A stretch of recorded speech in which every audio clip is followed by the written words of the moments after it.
Welcome home to USA Global TV and Radio, a place where dreams take flight, with authentic storytelling, diverse perspectives and meaningful conversations, where global stories unite and bridges are built beyond all borders.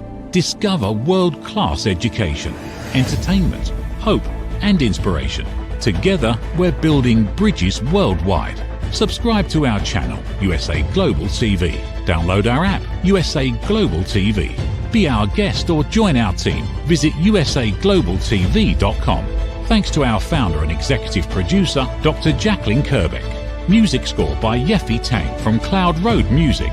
Voiceover artist Mike Porter. Creative direction by Paul Garcia. USA Global TV and Radio, your home for global connection. All rights reserved. This video and its contents are the exclusive property of USA Global TV and Radio. Unauthorized use, duplication or redistribution in any form is strictly prohibited.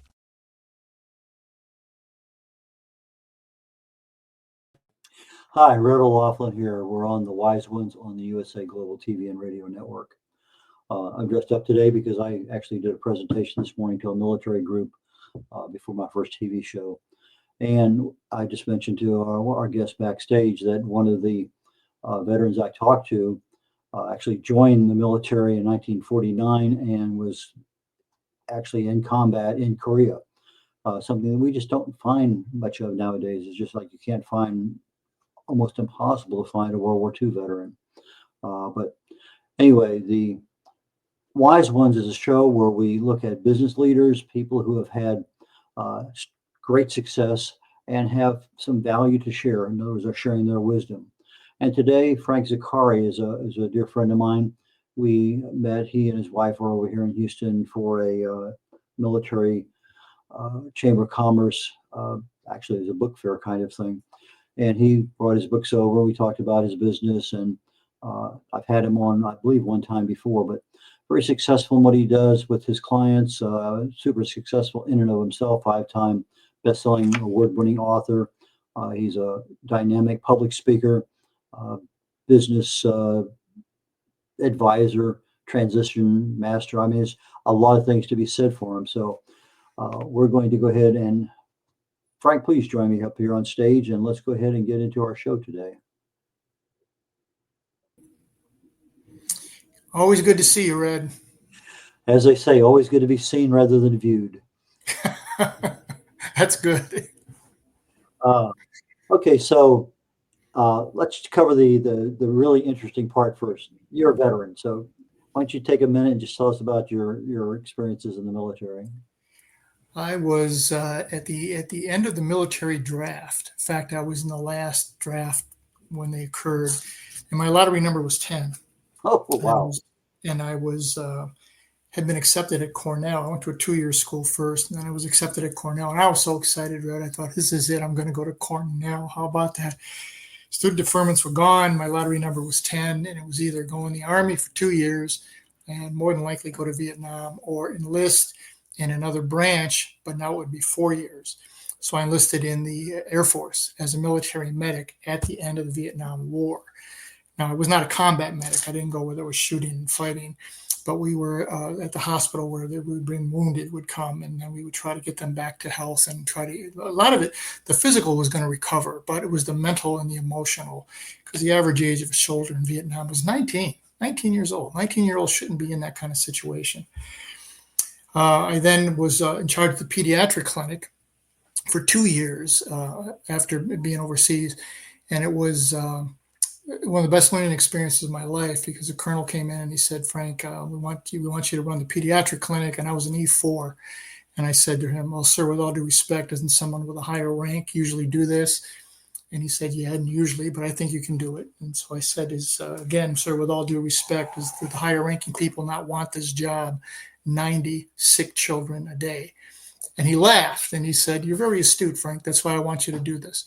And, oh, by the way, you have no staff, but we're going to get volunteers from the Red Cross to come and help you. And he said, now this is what you're going to have to, here's your challenge. Not that 90 sick children a day wasn't a big enough challenge. He said, you're going to have to explain to them why we do what we do, how you're going to support them, and what you're going to do to support them, right? And they're volunteers, so they don't have to come back. They don't have to give you a reason why they don't show up. So you're going to have to learn how to collaborate very quickly. So at the whopping age of 21 years old, I had to learn how to build programs and bring people in and make them see what it is we're trying to accomplish and how we're going to go about doing that, right? Which helped me out tremendously when I got out of the military and started in my corporate life in the tech sector. The tech sector put me into a place where, because I had been in the service, they said, well, you started programs. We want you to start this new program going in and selling to the state government of California. Right. So again, no staff, had to collaborate, work with, bring in people who had skills that we didn't have or tools that we didn't have. Because you respond to an RFP, as you know, Red, you got to give them a whole solution. And the company I was working for was NCR, and all they had was equipment. Well, equipment's not going to get it done. So it was getting different software houses and technical people and engineers and trying to bring them together. And they look at you and say, what the hell, why do I want to deal with you? And I have to explain to them, this is why, this is how we can win. This is the benefit that's going to come out of this. And I learned that in the Air Force at the whopping age of 21 years old. It's interesting. It sounds like you have people skills and business skills that were thrust upon you, that a lot of learning from mistakes, lessons learned, as they call it in the military. Yeah, that was it. Kind of set you up for a future success in and of itself. So let's jump into the first part of our discussion today. You're a 5-time best-selling author. Yes, what was the reason for you writing the first book? it was interesting as I wrote some books before we got to the bestseller stuff, and I just wanted to see if I could write a book. So I wrote a few, and they didn't go anywhere because I didn't know how to promote them or market them. Then Kat Canavis, who is an award-winning author, said, Frank, you need to start writing again. And so she said, look, you've been business executive and a business owner for close to 30 years. Write about business secrets for walking on water. I had a radio show, and I always ended the show saying, the secret to walking on water is to know where the rocks are. And so she said, write a book about that, because what takes your legs out as a business owner is not what you know. It's what you don't know. It's what you don't see coming. It's what you're not prepared for, right? Because so many business owners, particularly mid-sized and smaller companies, they're too busy working in the business. They're never working on the business. And these things come out and you're not expecting them. Now what do? Now you go into panic mode. So that's what the first book was about, was Secrets for Walking on Water was the name of the book. And we went into, I don't know how many, 15 or 25 different things that are going to happen. They're going to happen. You may not even see them coming, and you may not even realize that they're coming, but they're going to happen. So let's be aware of what's coming down the road. Number one, what you don't know. And number two, who you know is far more important than what you know. Because so many of us, when we go into the business world, we know one thing really, really well, and we think, okay, I'm going to do this. I can do it. But we don't know all the other ancillary things that come into play. And that's why who you know and who you surround yourself with is so critical. So that's how the first book started. And then it went to bestseller, which was kind of a shock. And I thought, oh my God. And I had met Melissa Van Oss, who's now my business partner. And she said, okay, let's put a program, a plan together, a marketing plan together.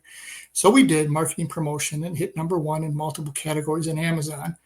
And it won an award. It was an award-winning book also. And then from there, we just took it to the next level. The second book was more about, people came back to us and said, okay, Frank, my business life is pretty good, but my personal life, not so much. So we wrote the second book about business and professional, avoiding business and professional landmines, or relationship landmines. That's what relationship landmines. Okay, and again, these are things you don't see coming, because if you're like I was in the business world, I was so focused on getting ahead and driving and staying on the business that I didn't have a balance. And when you don't have a balance in your life, it's not going to work, because you can't separate the business and personal life. The two of them are interconnected like this. No matter how hard you try, you cannot separate them. And so that's why a number of relationships, both professionally and personally, fail, because it's that lack of finding a balance. The third book came out is the third one that hit bestseller was, okay, my business is good, my personal life is good, but I'm stuck. Everybody's going to get stuck at some point. Getting stuck is inevitable. Staying stuck, that's a choice. And so we wrote a book about that, things that, again, you don't see coming. And the last book in the best-selling series was the one that we did with the Houston Region Veteran Chamber, and it was called Business Secrets from the Battlefield to the Boardroom. We had 19 veterans to write their story, what they did in the military and what that transition was like, because it is so difficult to come out of the military where everything is laid out and structured and you know what to do and where to go and how you escalate things, into the business world where nothing's there. Okay. You can't turn around and hand it to somebody to do, and you can't run up the chain of command because you were the chain of command. Right. But one of the things that we found in doing that book, Red, with that group of people who you know very well, is a veteran will always help another veteran. Always. Now, you may not take their advice, but they are always willing to help you. And those were 4 of the 5 that became bestsellers, which was quite a thrill.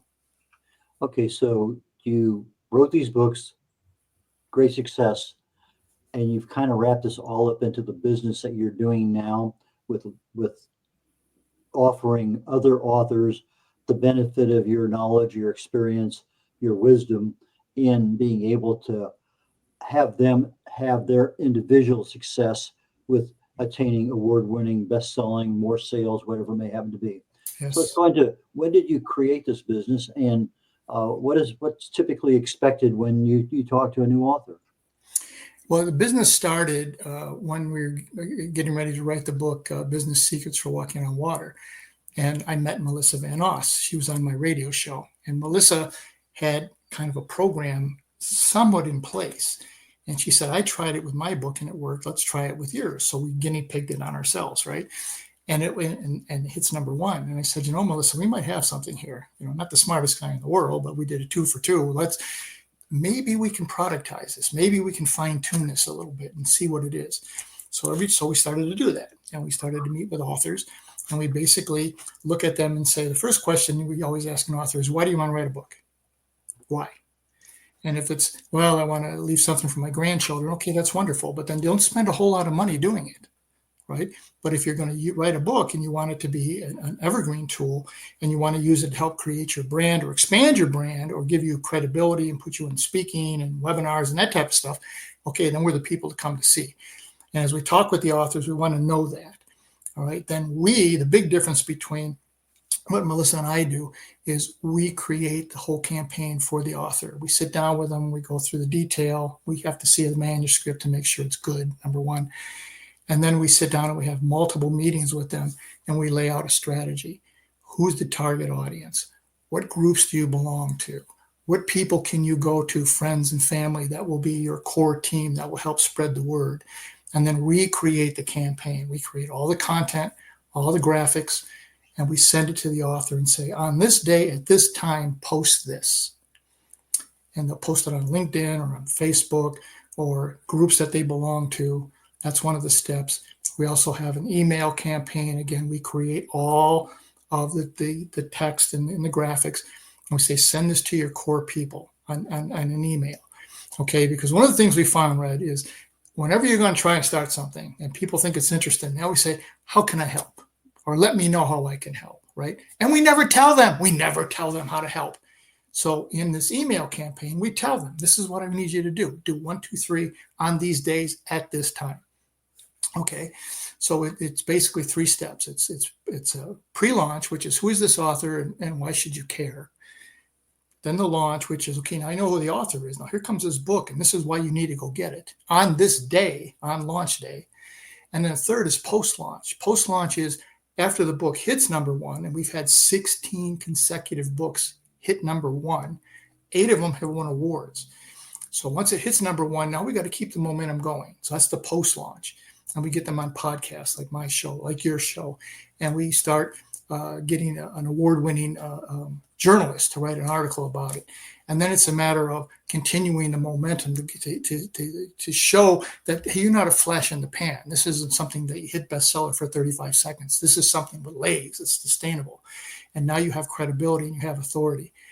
And every one of the authors that we have done, the 16 that have hit number 1, have moved on to do additional things. They're either doing speaking or they're doing workshops or they're doing membership programs.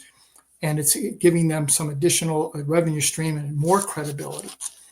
So that's been very, very exciting. We just started the 17th campaign just now. It won't be done until probably October, but we're screened very heavily with the author on what they want and why they want, and are they willing to be coached? As being from the military, is will you follow directions?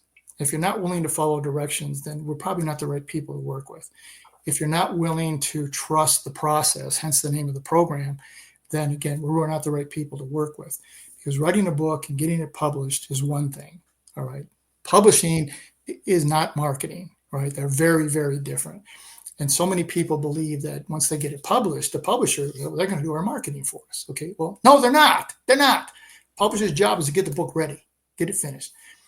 Then the marketing falls on you, the author. And so many of us don't know how to do that. It's hard enough writing the book. Now I got to market the book. I don't know how to do that. What do I do? And so that's where you get people who've been where you want to go. And now Melissa and I have done this 16 consecutive times. We started to build a nice reputation, and we're building a nice pipeline. And as we sit down with the author, we say to them, before we're going to jump into the campaign, let's step through what it is you're trying to get to. What message are you trying to say? Are you actually saying that message, right? And then if they need help, if they need a publisher, we have publishers on our team. We've got editors, we've got formatters, we have cover designers that we can direct to them, that we have used, because we don't do anything unless we've actually used it and done it ourselves. So there's none of this, well, we think this guy's pretty good. We know he's pretty good because we used him. That makes sense? So your company is the one creating the content for the social media marketing, for the email campaigns, for the pre-launch, for the post-launch. So that means that you probably have certain genres that you prefer and certain genres you avoid. That's a real interesting question, because we get asked that quite a bit. Now, what's been really interesting, Red, is we have done quantum physics, we have done science fiction, we have done a sales book, we have done self-help, personal transformation books.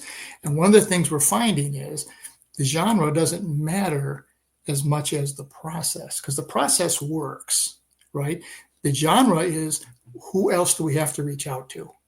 And that's where we look at the author and say, what groups do you belong to? So if you write the one on quantum theory, that book, she said, well, I belong to all these scientific groups. And I said, okay, well, let's make sure that we get them into the queue so that we're contacting them or reaching out to them, right?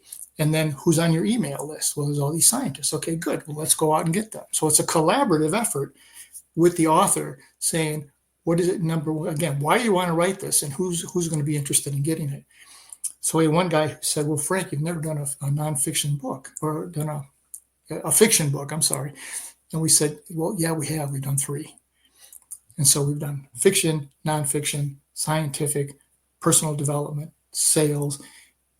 It really doesn't matter the genre, because it's the process that we're doing, because we're not writing the book. We're marketing and promoting the book. Does that make sense? Yes. We had a guy on last week who does similar things to you, that very successful. But his focus is getting books in bookstores and having the bookstores get the sales for them. But in the process, he's also developing creating the social media content, not the email campaign, but he does create websites. And I think what else? He has his own staff take your book and basically put it into 20 some odd different publishing platforms. So the bookstores, if they prefer to buy from Barnes and Noble rather than KDP Amazon, they can go to Lulu, they can go to Smashwords, they can go wherever they want, because they already have a relationship set up with that publisher. And so that's what he works on, which is a little different than what you're doing.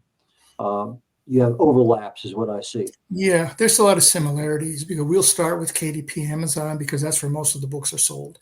But, however, we do go to Ingram Sparks and use their distribution channel if that's what the author wants to do. Okay, and then through Ingram Sparks, and that's how a lot of the books get put into bookstores and Walmart and different Target and those kinds of places.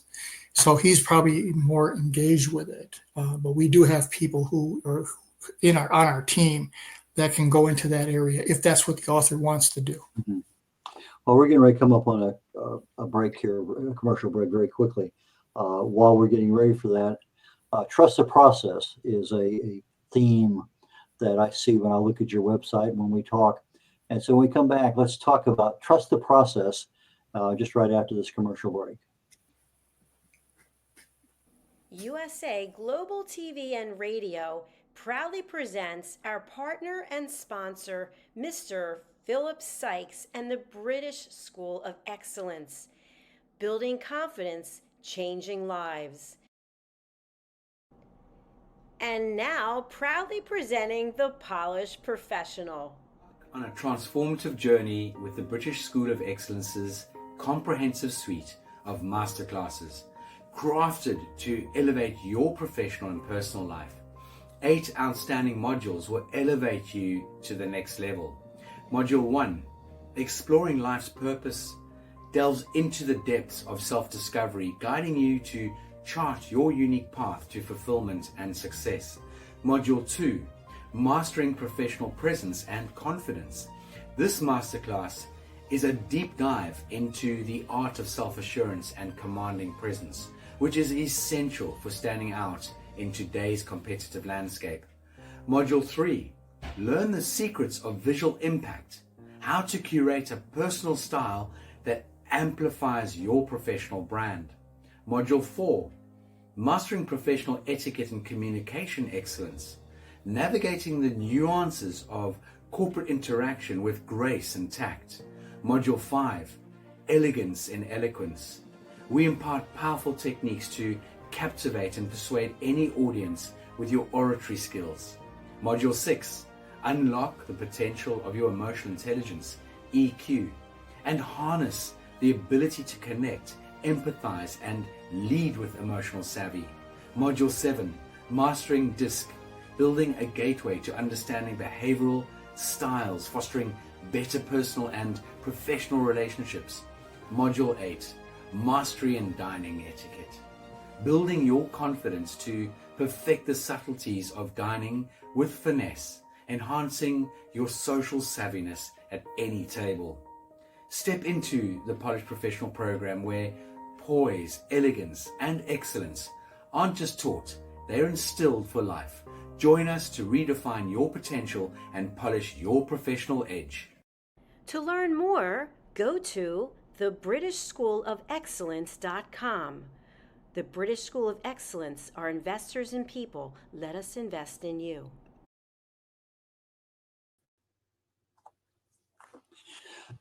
Trust the process is where we left off with Frank Zaccari just a moment ago. Frank, please join me back up here on stage. I'm here.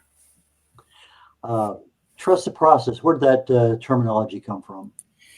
It had to do with, as we've started working with authors, and Melissa and I both do a lot of speaking also, is when people start saying, well, I'm not sure about this, or what about that? Or when you say, look, you have to trust the process. That's why we go through, do you believe, are you willing to be coached? Are you willing to follow an established program? Are you willing to take these steps and stay in sync with us? And we lay out in great depth a statement of work of who's going to be doing what, so there's no surprises, right? We were both in the military, don't like surprises, right? And so we kept saying to so many people, you have to trust the process. And so we looked at each other and said, well, why don't we name that the program? Trust the Process Book Marketing and Promotion Program. So that's how the name came about. And it also applied when we were doing speaking. Most people would say, well, what do you talk about? And we'd say, well, we talk about resiliency and confidence and positive relationships and believing in yourself and going forward and identifying with people who've been where you want to go, right? Again, you have to trust the process in life and trust that your path, you're on a path, and then trust people who can help you to get to where it is you want to go. That make sense? Absolutely. We were talking backstage just before the show started about what are the real keys to success. And that was one of the areas you want to make sure we talked about today. So let's open that up right now where we have plenty of time to talk about it. Perfect. I just did a talk at North Carolina Central University in Durham, about 4 miles from Duke, right? So it's the first time I've ever been to Durham. I've been to North Carolina, but not to Durham before. And the talk was the cornerstones for success. And throughout your life, as you get as old as we are, Red, you've been through a lot. We made a lot of mistakes. We stepped on a lot of landmines, but we've learned. And the thing that we found and the talk was all about was the 3 cornerstones were resiliency. Resiliency allows you to rise after setbacks. It's not avoiding failure or disappointment, because that's life. It's going to happen. It's, can you pick yourself up? Can you continue moving forward? That's what resiliency was about. So that's the first one. The second one was confidence. And confidence is the belief in your ability that you are going to get through whatever it is that you're trying to do, providing you are willing to put in the work. And we see this so many times. I got up off the mat. I want to do this, but that doing all these things that's too hard. This is what's necessary to get there. I think Kobe Bryant said that confidence comes from preparation, and the more you put in the work, the better off you're going to be. And in this talk, Red, we showed, put up on the display. Here are people who were told they weren't good enough, like Walt Disney, who was fired from his job at the Kansas City Star newspaper in 1919 because they said about Walt Disney, he had no imagination and no good ideas. I've been to Disneyland. Oprah was fired as an evening news reporter because they said she can't keep her emotion out of her stories. Okay, her whole empire is built on emotions. And the one that really blew me away was Elvis Presley. After he performed at the Grand Ole Opry, the concert hall managers told him, "Son, go back to Mississippi and keep driving that truck because there's no room for you in the music world." All right, so these are people who were told you're not good enough, but they continued on. They put in the work, and they discovered, first off, I'm pretty good at this, but I'm not so good at these other things. So focus on your strength. Focus on your strengths, and you can surround yourself with people who are better than you are in areas where you may struggle or you just may not like doing. It's the example I gave when I would take over an organization as a CEO. First hire was always a chief financial officer. That's the first thing I did. And they said, "Well, why?" And I said, there was 2 reasons. Number 1, I'm not good at accounting. And number 2, I can't stand doing. I hate it. So I want somebody better than me. I want somebody smarter than me in that area. The same with distribution, the same with whatever else you happen to have, because being the smartest person in the room is not a good thing. And being the smartest person in the room is, I know my strengths, and I'm going to surround myself with people who can augment what I know because they're better at what they do. And then the last thing is having positive relationships. And the positive relationships are the foundation for support to sustain the progress. This is aligning yourself with people who have been where you want to go and listening to people who really have your best interest at heart. Because whenever I've talked to so many people over the last, I don't know how many years, and they'll say, I'm starting down this road and I get all this input. Everybody comes out of the woodwork, friends, family, associates, people you don't know, some guy you meet at Starbucks. And they say, this is what you should do. And I say to them, well, have they ever done it? And they've said, no, but this is what they're telling you. So why would you want to listen to someone who's never done what you want to do? It doesn't make any sense. Deal with people who've been where you want to go, who see that you have potential, and they see that you've had a number of small victories to get you where you are. That's how confidence grows. It doesn't just fall from the sky. It doesn't just happen. You had to go through a series of things and a lot of small victories to get you where you wanted to be. So when something does go bad, take time to mourn and to grieve about it. But then start again. Write down those small victories and cherish them and relive them. Yeah, I did all these things. Look what I did. I can do this. I'm going to get where I want to go. That's part resiliency. That's confidence. But then I also have surrounded myself with people who believe in me, who can help open doors or continue to help me on my journey. My go-to people that I trust. And this is something I learned being a veteran, is that, as we said in the beginning, veterans will always help each other. If you go to a veteran when we first get out of the military, when you first start a business, you think, I have to do it all myself. And then you realize, I can't do it all myself. And so you look for who can help me. And with veterans, we all help each other. Again, you may not take the advice, but the veteran is always willing to help you. And those are the kind of people you have to surround yourself with. And then in this talk, we said, okay, well, the audience said to me, well, what's next? I said, okay, there's 3 things you can do tomorrow. Reflect and reframe on a recent setback. What was something that happened that didn't quite go well? And instead of thinking, why did this happen to me? Think about, what did it happen for me? What can I learn from what occurred here? That's the first one. The second one was take one action to build confidence. Okay, and that could be something simple. That's like getting up an hour early and meditating, or doing yoga, or doing a bike ride, or taking a hike, or streaming or binge watching some TV show, something that puts you in a positive frame of mind to get your confidence back. Okay, I'm relaxed. I can start rebuilding again. And the third thing we said was reach out to somebody, a contact of yours, and sustain that relationship and expand on that relationship, because these are the people who really believe in you and that want you to succeed.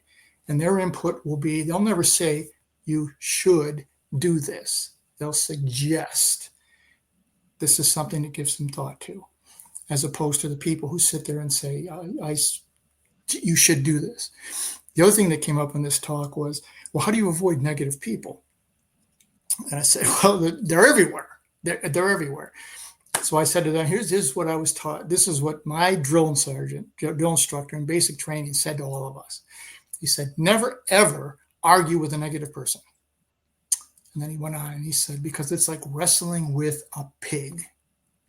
Okay, how's that for a visual? Wrestling with a pig. And then he said, you're both going to get dirty, but the pig's going to like it. All right, so the people who are angry and cynical and miserable, they're the ones doing all the talking. Right? They're always talking. You're easy to find because no matter what the topic is, they're always going to go to the negative. You don't need those people. When you identify who they are, and they're pretty easy to identify, don't just walk away. Turn and run as fast as you can. Get away from those people, because misery loves company, and no matter what you do, misery tries to pull you back down. So the best way to avoid it is to avoid them. Okay, so for success, we're talking about trusting the process. You've had amazing success with the authors you have there, but not all authors have very active social media programs. Probably they don't even have more than a dozen or so email contacts.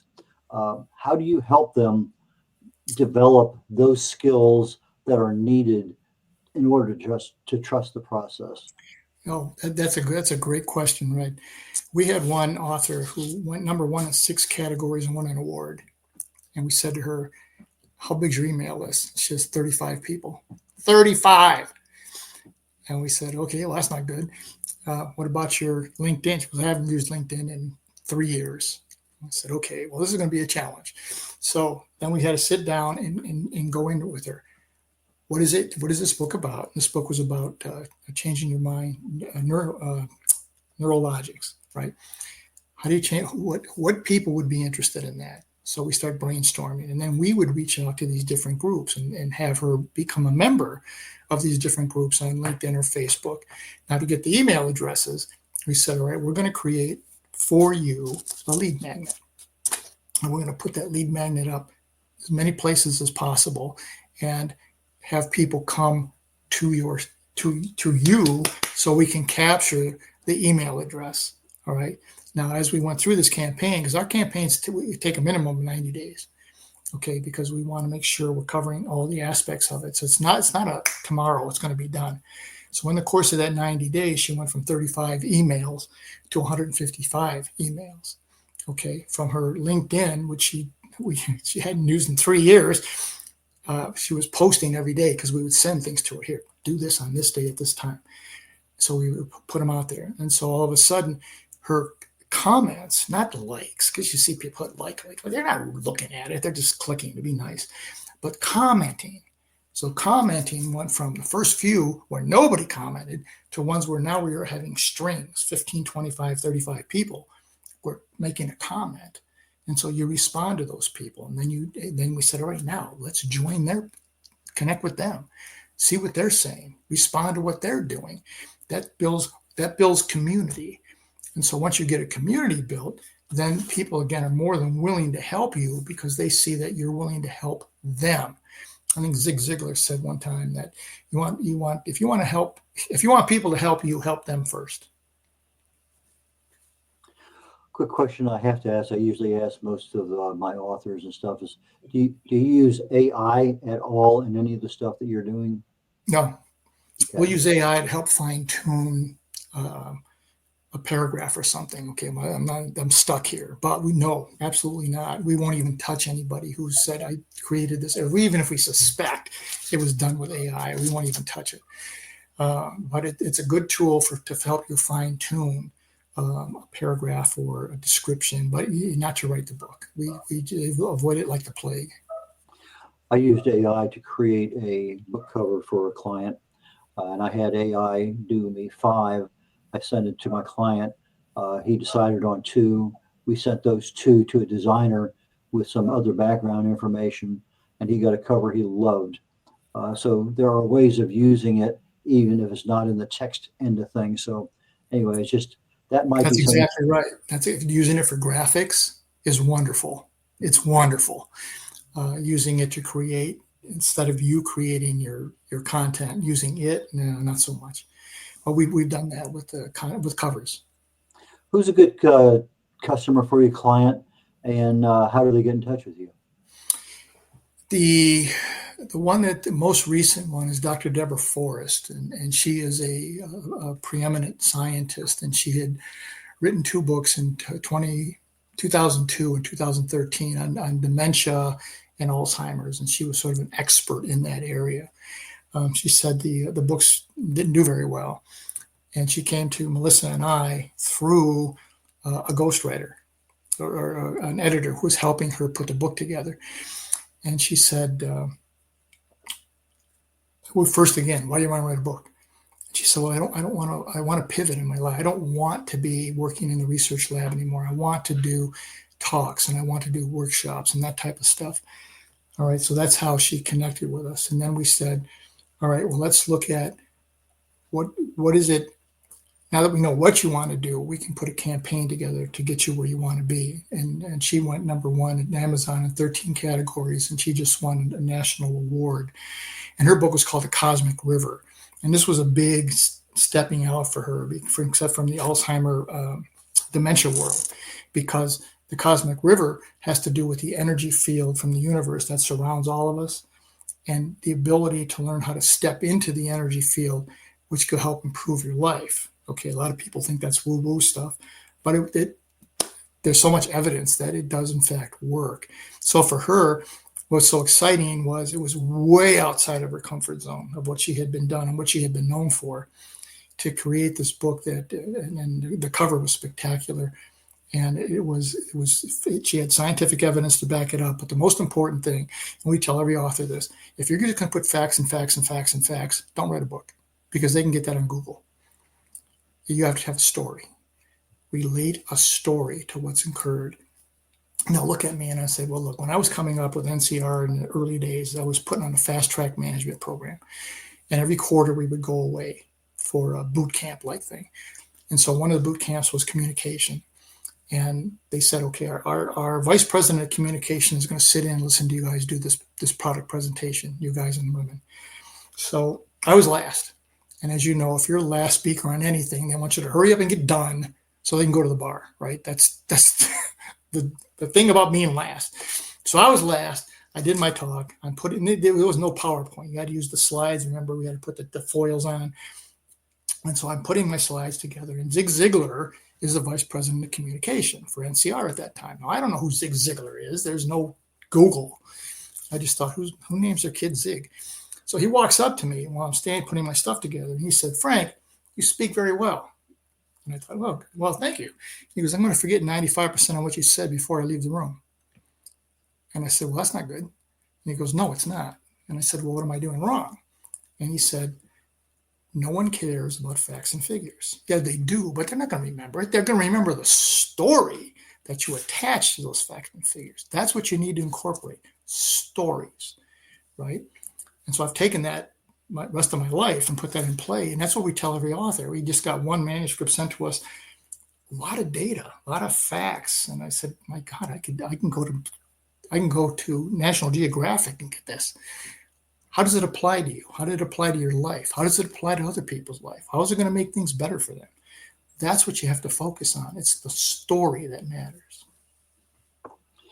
Well, Frank, thank you so very much for your participation here today. A lot of good value added. Appreciate you sharing your wisdom on that. And I look forward to our next conversation, because I'm sure there's a lot that you could have talked about. We just didn't go down those pathways. So with that being said, I bid you adieu, and I wish you the absolute best, sir. Take care. Always the best. Anytime, Red. Okay, take care, Frank. Red O'Loughlin here, concluding the Wise Ones on the USA Global TV and Radio Network. I'll be up very shortly in about 19 minutes on Talking Heads. I'm talking today about, primarily for Catholics, how to get to heaven by bypassing purgatory. I wrote a book on it, Heaven, the Final Destination, and that's the one that we'll be talking about on today's show. I'll give you a lot of good information on that. So I look forward to catching you all next week. If you need to catch us any older presentations, go to YouTube, to USA Global TV, and the archives is there under playlists, and you can sign up for this or any other show. Take care. Bid you all bye now. Meet Red O'Loughlin, TV show host, presenter, and author. Howdy, y'all. Red O'Loughlin here. I'm a TV host on the USA Global TV and Radio Network. Red has 3 weekly shows every Thursday. I've been a TV host now with USA Global probably maybe just a little over 3 years. Probably, I know for sure, 250, 300 shows. Join Red on the Corner Bookstore.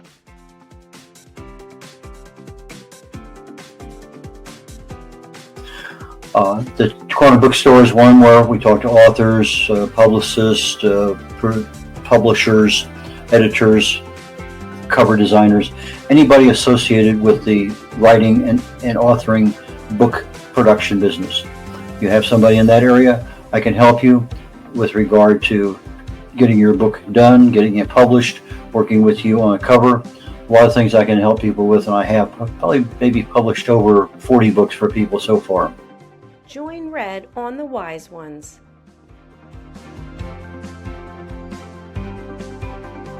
On the Wise Ones, I'm looking for entrepreneurs, business owners, people who have wisdom, lessons learned over time that they can share with others. So please go to usaglobaltv.com, sign up, and join me there. Book your session on usaglobaltv.com. Join Red on Talking Heads.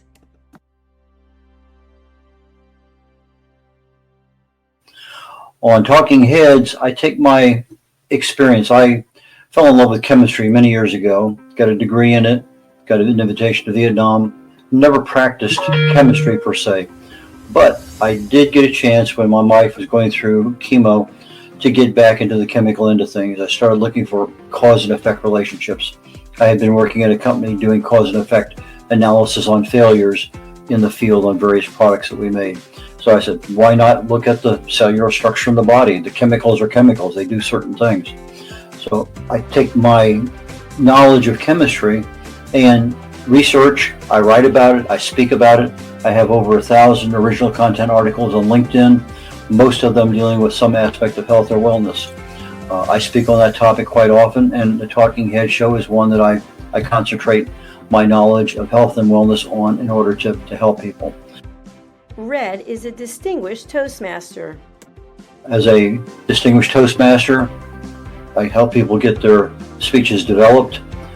The presentation is something that I critique all the time with Toastmasters. It's one of those skills that I have. I can easily help you on that one. So from a position of writing, publishing, book coach, speaking, and being a keynote speaker at an event or virtually, depending on how things work out. But those are the things that I can help people with, and I have 3 shows every week here on the USA Global TV and Network, and please join me when you can. Appreciate it. Bye now. Here are some of the books that Red has written and published. Contact Red at redolaflin.com. Thank you, viewers and listeners of USA Global TV and Radio, for joining us today. We're honoured to have your time and attention as part of our global community. At USA Global TV and Radio, we believe in the power of authentic conversations, meaningful connections, and creating a world of possibilities together. Want to be part of something bigger? Join our team of elevated listeners at usaglobaltv.com, a space where your voice matters and your ability to listen transforms relationships. Stay connected with us across all our platforms for thought-provoking discussions, expert insights, and empowering stories. Subscribe to our channels at youtube.com/c/USA Global TV. Follow us on social media and explore the endless opportunities we're creating for growth, learning, and inspiration. Together, we're not just broadcasting, we're building bridges and changing lives one conversation at a time. For inquiries, contact us at info@usaglobaltv.com. Music by Johnny Dies. Produced by Executive Producer and Director Dr. Jacalyn Kerbeck. Voiceover by Mike Porter. Creative direction by Paul Garcia.